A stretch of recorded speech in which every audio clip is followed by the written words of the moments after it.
Hi ನಮಸ್ತೆ ಎಲ್ಲರಿಗೂ ಸ್ವಾಗತ ಮತ್ತೊಮ್ಮೆ ನಮ್ಮ ಚಾನಲ್ಗೆ. ನಾನಿವತ್ತು ಸ್ಟಫ್ಡ್ ಮಿರ್ಚಿ ಹೇಗೆ ಮಾಡೋದಂತ ತೋರಿಸ್ತಿದ್ದೀನಿ. ಮಸಾಲೆ ಮಿರ್ಚಿ. ಬನ್ನಿ ಹಾಗಿದ್ರೆ ಇದಕ್ಕೆ ಯಾವ್ಯಾವ ಸಾಮಗ್ರಿ ಬೇಕಂತ ನೋಡೋಣ.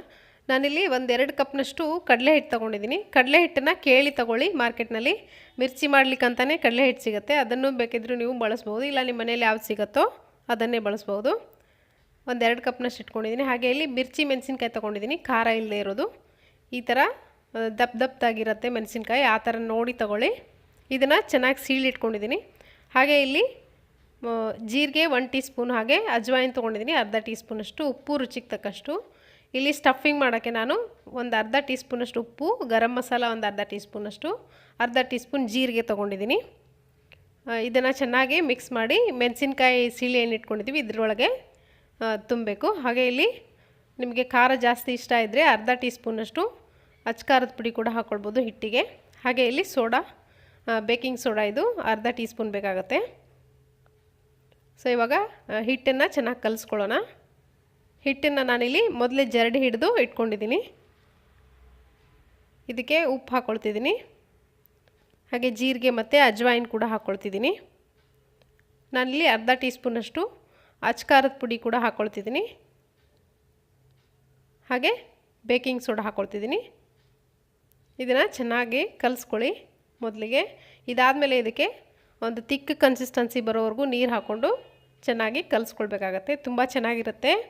ಇವಾಗ ಚಳಿಗಾಲ ಆಗಿರೋದ್ರಿಂದ ಈ ಥರ ಫ್ರೈಡು ಐಟಮ್ಸ್ ಮಾಡ್ಕೊಂಡು ತಿಂದರೆ ಟೀ ಟೈಮಲ್ಲಿ ತುಂಬ ಚೆನ್ನಾಗಿರುತ್ತೆ. ನಾನು ಇದನ್ನು ಈ ಥರ ಸ್ವಲ್ಪ ಸ್ವಲ್ಪನೇ ನೀರು ಹಾಕ್ಕೊಂಡು ಕಲಿಸ್ಕೊಳ್ಳಿ. ಜಾಸ್ತಿ ನೀರು ಹಾಕಿದ್ರೆ ತೆಳುವಾಗಾದರೆ ಮಿರ್ಚಿ ಸರಿಯಾಗಿ ಬರಲ್ಲ. ಈ ಥರ ತೀರಾ ಗಟ್ಟಿನೂ ಅಲ್ಲ, ತೀರಾ ತೆಳುವೂ ಅಲ್ಲ, ಆ ಥರ ಕಲಿಸ್ಕೊಳ್ಳಿ ಮೀಡಿಯಮ್ನಲ್ಲಿ. ಗಂಟುಗಳಿಲ್ಲದೆ ಇರೋ ಥರ ಕೈಯಿಂದ ಬೇಕಿದ್ರೂ ಕಲಿಸ್ಕೊಳ್ಬೋದು. ನೋಡಿ ಈ ಕನ್ಸಿಸ್ಟೆನ್ಸಿಲಿ ನಾನು ಕಲಿಸ್ಕೊಂಡಿದ್ದೆ. ಇದನ್ನು ಸೈಡಲ್ಲಿ ಎತ್ತಿಟ್ಕೊಳ್ತೀನಿ. ಇವಾಗ ಮಿರ್ಚಿ ಮೆಣಸಿನ್ಕಾಯಿಗೆ ನಾನು ಮಸಾಲೆನ ತುಂಬ್ಕೊಳ್ತೀನಿ. ಸೊ ಇವಾಗ ಈ 3 ಮಿಕ್ಸ್ ಏನಿದೆ ಇದನ್ನು ಚೆನ್ನಾಗಿ ಮಿಕ್ಸ್ ಮಾಡ್ಕೊಳ್ತೀನಿ.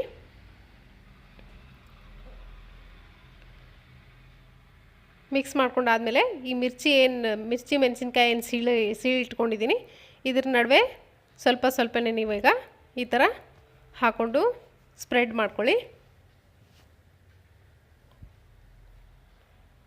ಇದೇ ಥರ ನಾನು ಎಲ್ಲ ಮೆಣಸಿನ್ಕಾಯಿಗಳಿಗೂ ತುಂಬ್ತೀನಿ.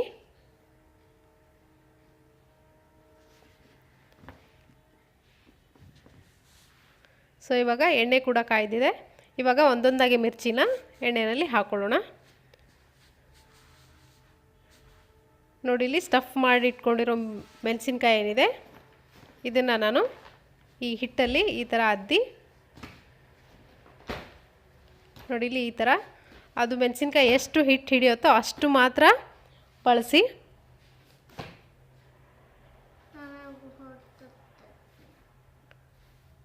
ನೋಡಿ ಇಲ್ಲಿ ಒಂದೊಂದಾಗೆ ನಾನು ಹಾಕ್ಕೊಳ್ತೀನಿ. ಇದೇ ಥರ ಒಂದು 4 ಹಾಕ್ಕೊಳ್ತೀನಿ.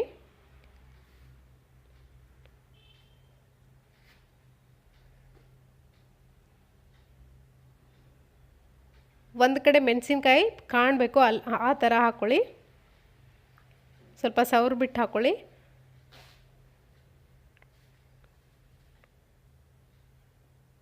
ಆವಾಗಲೇ ಚೆನ್ನಾಗಿ ಮೆಣಸಿನ್ಕಾಯಿ ಕೂಡ ಚೆನ್ನಾಗಿ ಬೇಯುತ್ತೆ ಒಳಗಡೆದು. ನೋಡಿ ಮಿರ್ಚಿ ಎಷ್ಟು ಚೆನ್ನಾಗಿ ಉಬ್ಕೊಂಡು ಬರ್ತಿದೆ.